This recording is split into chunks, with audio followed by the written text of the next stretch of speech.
पता नहीं ना मुराद किथा मर गए। ओ है तो ओ खीर गिनान गया उथा चट सी गया। आवे मुंशी जा सी जा आंदा प्या जी सही हुक्म करो। जी सही हुक्म तो इवें कि जिवें मेरा फर्मा बरदार खड़ा होवे। आओ जितना ही दी खिदमत करो मनेंदा उवे नहीं। जी सही जी हुक्म करो। जी सही हुक्म दा पोतरा कालू ना मुराद दा पता कर सवेर दा खीर गिनन लग गए हाली तक नहीं आया। मेहमान भाले ते बैठन चा ना गोदा ऊ कढोड़ को तू जो भेजी ओ किथई ना किथी तक पता जांग रीति पिया होसी बंदा दा नाम मुराद है। अच्छा तू तकरीर ना कर वाणू को लब के घेना वन।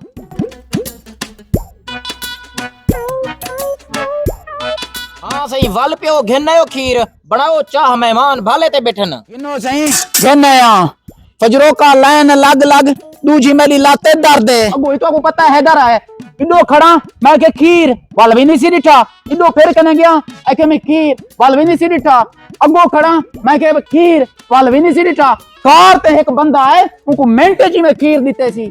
हाँ मैं ना मुरादा तै उनको अच्छा तो ना हो सी बली गोदे दा खीर है तको मिनटे च देवे। हां तू मैं ना त गिने। हां जी गिनो मैं जी मैं अपना आख्या होगा आखे मित ए है शर्त है मेरे नाल अगे वे ना इमे 100 वाली पर्ची लिख लेना मिनट मरे ना खीर आवे ने तुहाडा आखे में मैं ए वल्ले भुगता है में।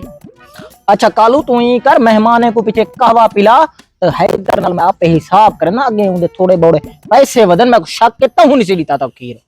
ओ मैं को लग दे ए भी मेरे वाली कर कर्जा ही थी आखड़े जदन दे इलेक्शन लड़िए। अच्छा हुन हिम्मत करो मिनट मारो मेहमान सवेर दे बैठन था।